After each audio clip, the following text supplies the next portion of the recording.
Morning, everyone.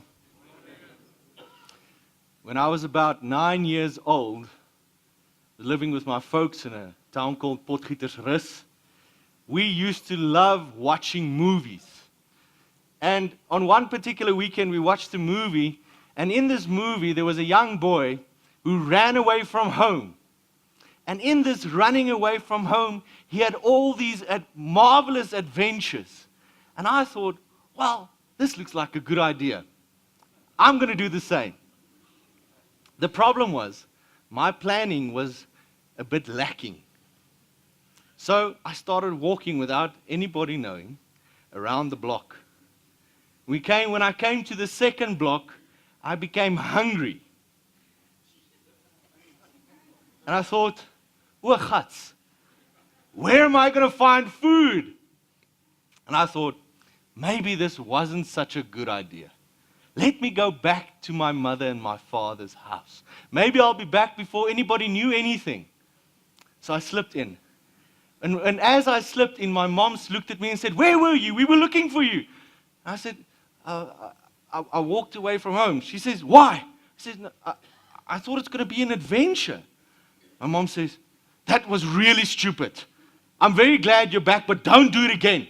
Go outside. Your dad's in the garden and he's looking for you." And that was the end of it.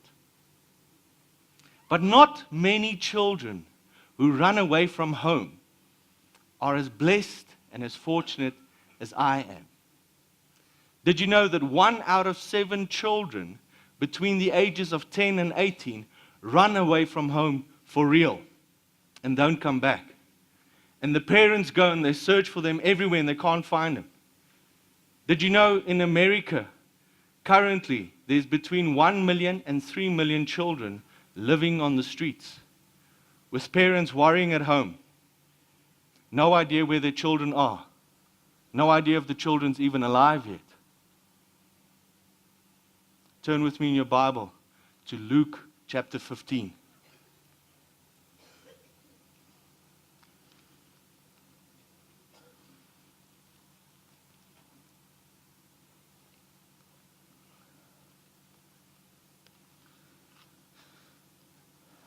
On one specific day, Jesus was talking to 2 different groups of people. The first group of people were called the tax collectors and the sinners. They were the nobodies. They were the outcasts. Nobody invited them to their birthday parties ever. If you were seen with one of them, you lose a little bit of status among your friends. The tax collectors were such a bad bunch of people.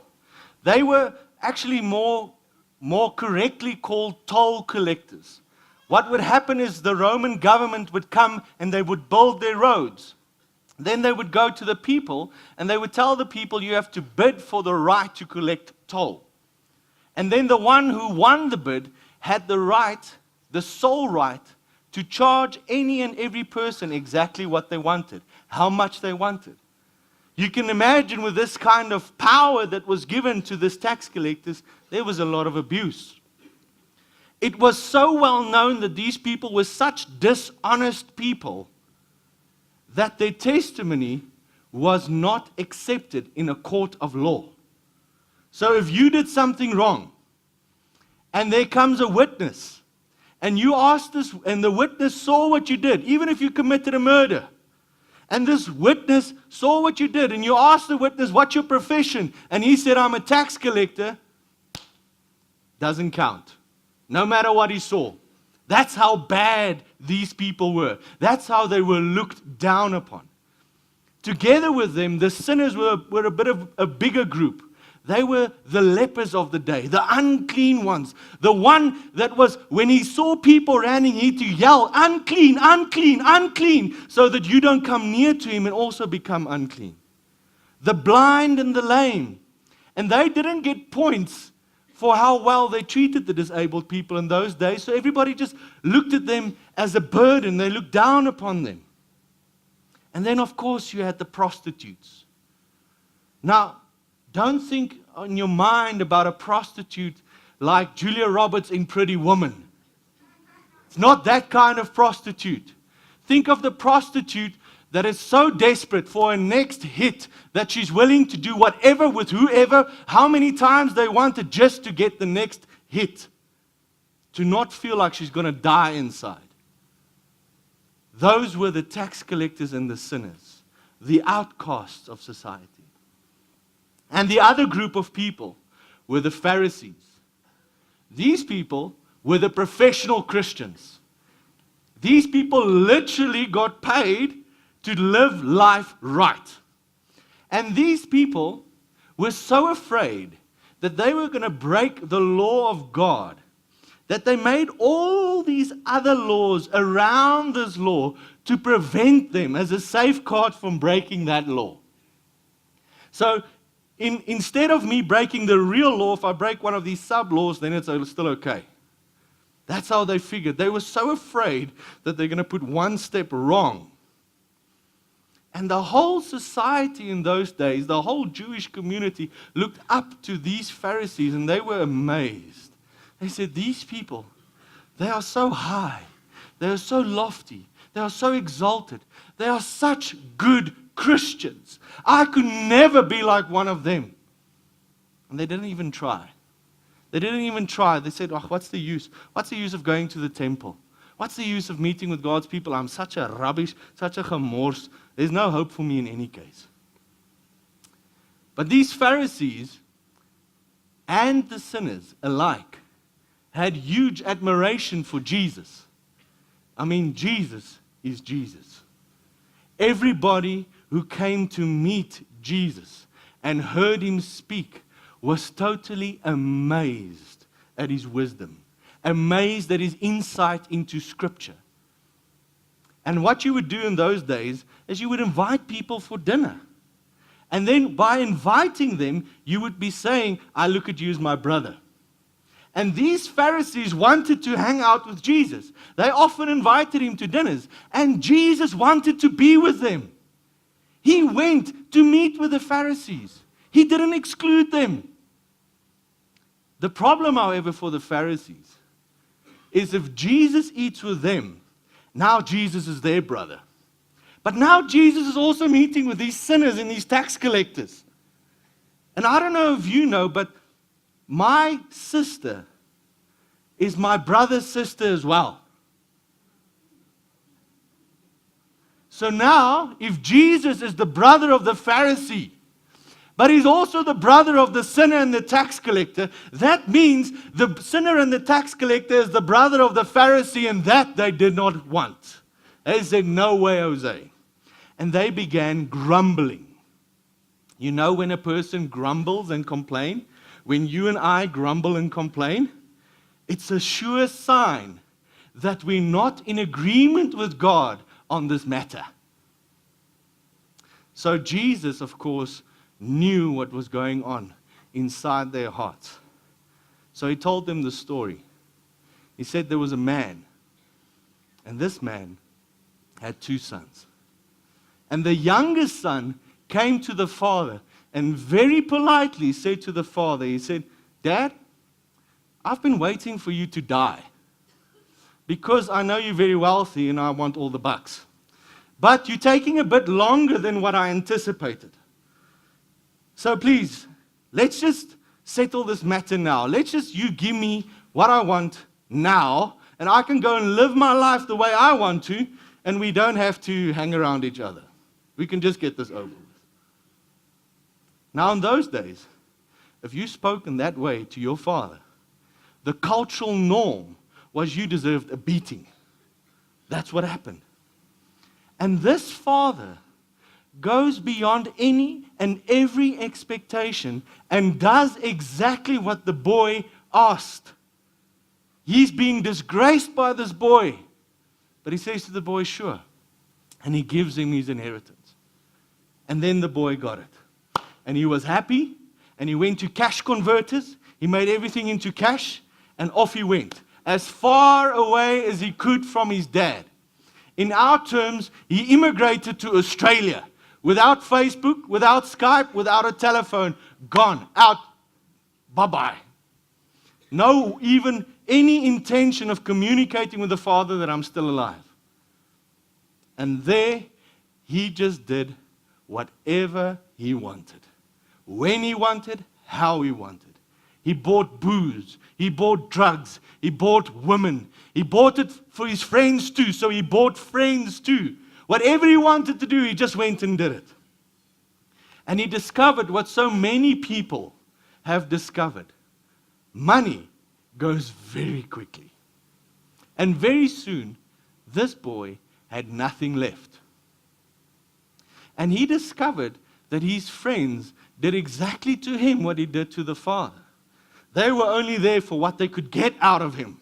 And when he had nothing left to give, they said, "See you later." So this boy was in big trouble. Nowhere to stay, no food to eat. And you know, the Gentiles, you were not allowed even to associate with them. He was in a Gentile country. And now this boy, his only option, he had two, was either die or go and serve the Gentiles that my whole community looks down upon. Says they're not really good enough people. And he had to go and serve one of these Gentiles or die. So he went. He did that. But not only had he served the Gentiles, he served the Gentiles' pigs. Now, pigs were the most vile, disgusting creature in the mind of a Jew. They were like the lowest of the low. They were gemors. You don't touch it, you don't come near it, you don't farm with it, they're worthless. And this guy had to go and serve the pigs. And the problem was he didn't have enough money to feed himself. And he became hungry. And he said, "Man, I wish I could eat with the pigs." Now, you know, when you eat with somebody, you call them their brother. This guy sank so low, so far separated from his father's house, from his culture, from everything that he knew, that he was even prepared to call a disgusting, vile pig his own brother. You can't get any lower. If Jesus told that story, he would have said the boy became so hooked on drugs that he decided to rent his body out for whoever, man, woman, whatever, what they want to do, whenever, as long as I can get the next hit. You couldn't get any lower. And there, when he was in his uttermost despairing moment of his life, he had the aha moment. He thought and he remembered how his father treated his servants. That his father was always good and fair and just. And he paid the servants what they were supposed to get. And these servants had more than enough bread. And he said, "Man, you know what I did to my father was totally unforgivable. I don't think anybody can forgive me, let alone my father, the one who did it, I did it against. But maybe, just maybe, because my father is such a good man, just maybe my father will take me back as a servant." And he arranged his speech. He went through it in his mind and he prepared it. And he started walking back. And I don't know if you've ever been in a pigsty, but it stinks. It really stinks. There's one on the way between Joburg and Witbank. And it's not even close to the highway. And every time when I drove past there on the way to the power stations, I knew there's a pigsty because I can smell it in my car through the aircon. Not even the filters could take the stink out. You can imagine what that boy smelled like. That stink must have gone into his hair and into his beard and into his clothes. And he was barefoot and dirty and walking in the beating sun in the Middle East. It's flippin' hot. I don't know if you've been there, but it's really hot. You think South Africa's hot? South Africa is easy peasy. Even up there in Messina is easy, really. It gets hot there. And this boy, as he's walking, the stink just grows. And eventually, malnourished, limping along, he comes to his father's house. And you can imagine the father being busy with what he's busy with that day. And as this boy comes into this house, the father glimpses him in the corner of his eye. His boy. And his father's compassion cannot be contained any longer. He says, "That's my boy. And he runs to his boy. He runs to his boy and he grabs him and he embraces him and he kisses him. He doesn't care about the stink. His boy wants to start explaining. He says, Dad, what I did to you was horrific. I'm so sorry. I'm not worthy to be called your son. And the dad stops in mid-flight. He says, rubbish. Don't talk this nonsense to me. He tells the servants, go and get sandals. Servants don't wear sandals. Sons wear sandals. He says to his servants, go and get the best robe. The one that's reserved either for me or for the most notable guests that come and visit me. And give this to my boy. He says, give my boy my ring, the family ring. The ring, in those days, what you did when you went shopping, you didn't take a credit card with. You take a ring with. And you go into the shop and I say, I want that. And then when you walk out, you stamp your ring in the seal. And then when your father's accountant comes, he settles the bill. The father running to the son. You didn't run in those days. If you're a Middle Eastern man, you wear a skirt.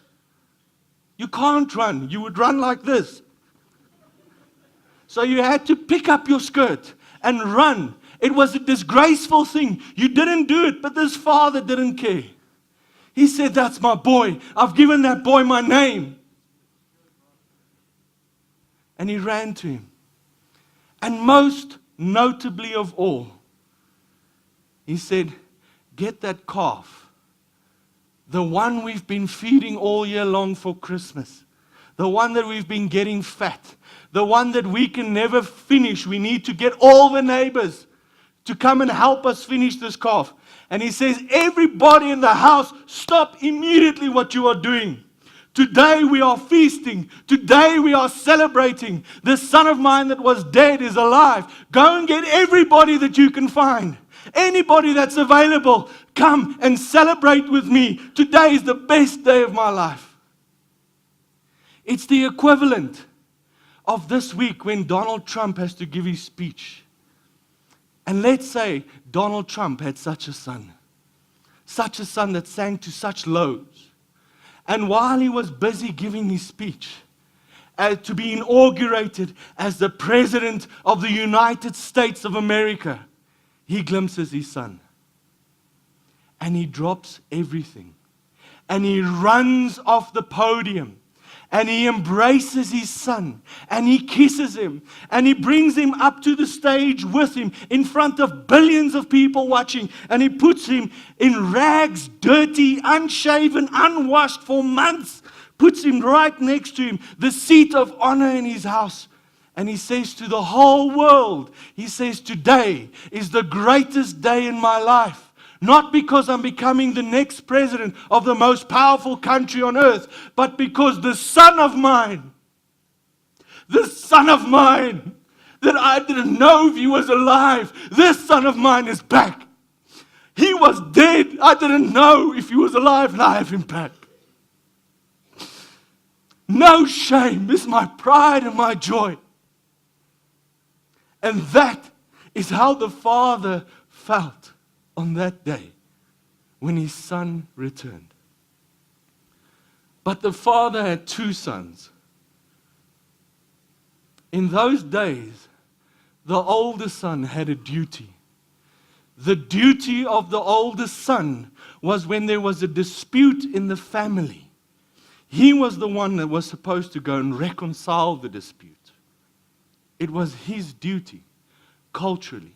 So when dad was upset with the children, he had to go and he had to speak to the children and he had to speak to the father and he had to get them together and get the relationship reconciled. That was the duty of the older brother. So let's see from verse 25 how the older brother reacted in this story.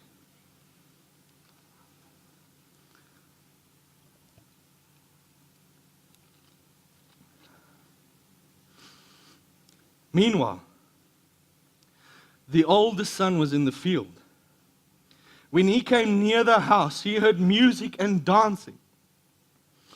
So he called one of the servants and asked him what was going on. Your brother has come, he replied, and your father has killed the fattened calf because he has him back safe and sound. The older brother became angry and refused to go in. So his father went and pleaded with him. But he answered his father, look, all these years I've been slaving for you and never disobeyed your orders. Yet you never gave me even a young goat so I could go celebrate with my friends. But when this son of yours, this rubbish, who has squandered your property with prostitutes come, you kill the fattened calf for him. My son, the father said, you are always with me, and everything I have is yours. But we had to celebrate and be glad because this brother of yours was dead and is alive again. He was lost and is found. This brother treated the father with the same amount of disgrace than the younger son did. It was totally unthinkable that if your father had a celebration meal that you would refuse to go in. That action in those days equally deserved a beating. And the father, like he had compassion for the older son, the father has compassion for the younger son. He had the compassion, but he also has the same compassion for the older son. Instead of going out to giving a beating, he goes out and he says to his older boy, he says, my boy, come, celebrate with me, rejoice with me, come into the house with me. Don't stay out there on your own. You see, both boys had the same problem. Both boys desired something they could get from the father instead of their relationship with the father. It's very clear with the younger son how he comes and he says, I wish you were dead. I just want what I can have from you. But the older son did the same thing. He says, Dad, I'm not here because I like you. I'm not here because I want to be intimate with you. I'm here because of what I can get from you. And I'm getting nothing, not even a goat. You see, the problem was not with what they desired. It's good to desire inheritance from your father. It's good to desire a goat so you can go and celebrate, have a braai with your friends. There's nothing wrong with that. But the problem is, when you feed that desire for something other than God so much that it turns into lust, that you want that more than anything on earth, it becomes a problem. No matter how good or how bad it is. If you desire a husband, or a job, or a child, or money, people think wanting a lot of money is not bad. God wants us all to have a lot of money. Can you imagine what the church could do if we were a bunch of billionaires sitting here? It's not bad. But if you want that as the number one priority in your life, if that's what you're dreaming about, if that's what you're consumed about every moment of your day, it becomes a real problem. And it causes you not to have fellowship with God and with His people. It causes you that even if you sit in church today, to look at myself and look, am I slaving for God and why can I still not pay rent? You miss out on the joy. You missed out on the feast and on the celebration. Another result of it is it always causes you to look at yourself to determine your own worth. Can I be a son of God? Can I be a daughter of God? And this younger boy, his benefit was, when he looked at himself, he was extremely lacking. He couldn't. He was the one looking up at the Pharisees saying, I can never be like you, older brother. And it was his benefit to know that. It was the older brother's detriment that he was a very good Christian, that he was a professional Christian, because it caused him to look at me and saying, oh, come on, God, what's wrong here? The problem's with you. I'm doing everything. I'm at church every week. I read my Bible every day. I pray every day. I tithe. And the father's like, come on, man. What's going on here? Why are you doing this? He says, come and just be with me. Come and be with your brothers and sisters. Come and enjoy me. I've given you everything. Everything is yours. You don't know. We sang about His name. You know what it means that God has given you your name. It means you will never lack in your life ever again. The problem is, we grow so angry with God, so arrogant, that we decide eventually to leave and go and live in the pigsty. The biggest problem with this desire is it causes you to be separated from the people of God.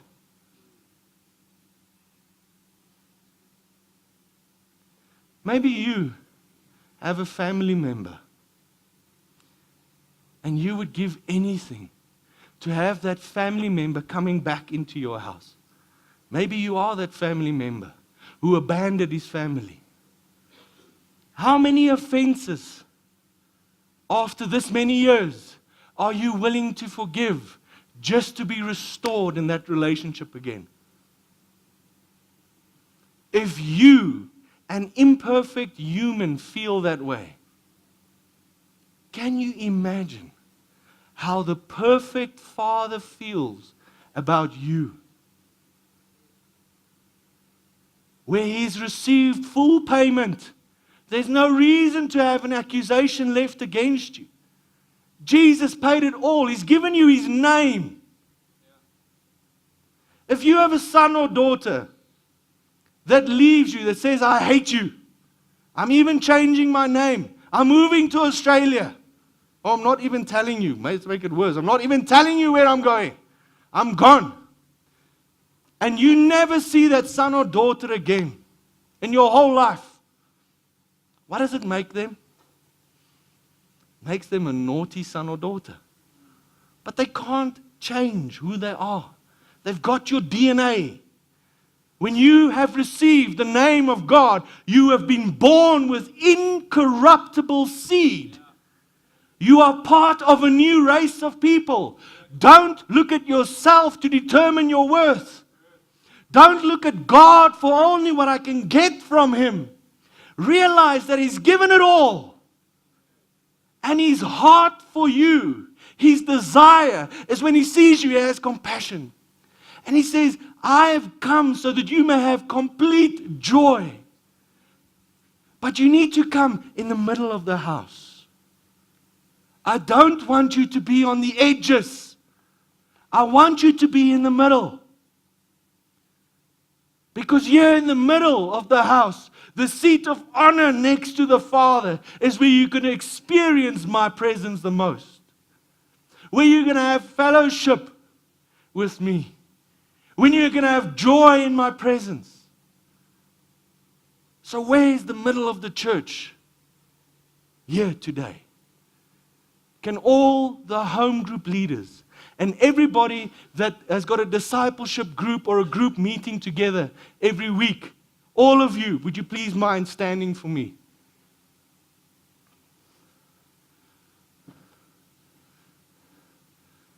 Husbands and wives.